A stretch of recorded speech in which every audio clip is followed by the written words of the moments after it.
ओम श्री सतनाम साखी। जय श्री कृष्ण। परम श्रद्धेय सद्गुरु स्वामी शांति प्रकाश जी महाराज के सत्संग प्रवचनों का संकलन सत्संग वर्खा भाग 8। प्रवचन 12।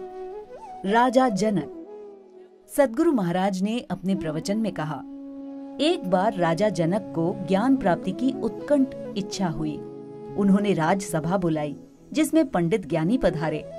सभा लगी हुई थी तो अचानक वहां मुनि अष्टावक्र पधारे। उन्हें देखकर सभी हंसने लगे। अष्टावक्र बोले, राजन, आपकी सभा में तो चमार बैठे हैं। राजा ने कहा, कैसे? अष्टावक्र कहते हैं, मेरे टेढ़े मेढ़े शरीर पर इनकी दृष्टि है। शरीर तो हाड़ मांस का है और चर्म से ढका हुआ है। चमार की दृष्टि तो चमड़े पर ही जाएगी। ये सुनकर सभा में विराजमान पंडित शर्मसार हुए।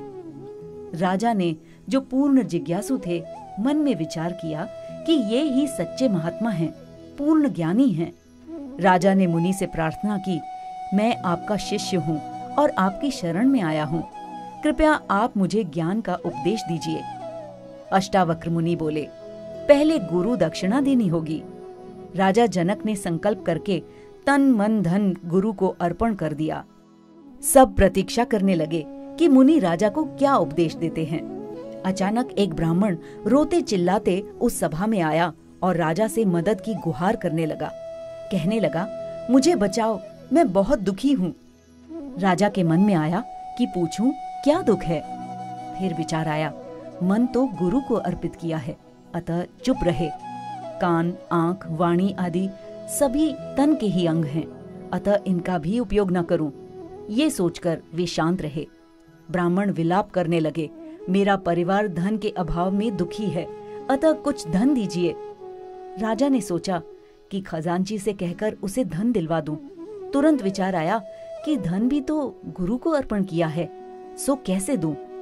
ब्राह्मण राजा से अपशब्द कहने लगा, पर राजा शांत रहे। तब अष्टावक्र राजा के मन की बात जानकर बोले, राजन, तुम कौन हो? राजा ने कहा, जनक हूं। अष्टावक्र कहते हैं, जनक क्या?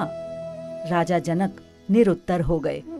अष्टावक्र ने समझाया, जैसे जनक नाम की वस्तु वस्तुतः है नहीं, उसी प्रकार संसार नाम की भी वस्तु नहीं है, केवल कहने मात्र है। तुम तो सच्चिद आनंद स्वरूप हो, जन्म मृत्यु से रहित हो, जागृत स्वप्न सुषुप्ति के दृष्टा हो, पाप पुण्य से दूर, सुख दुख से रहित, सबके दृष्टा और नित्य हो। राजा जनक अष्टावक्र मुनि का उपदेश प्राप्त कर विदेह मुक्त हो गए।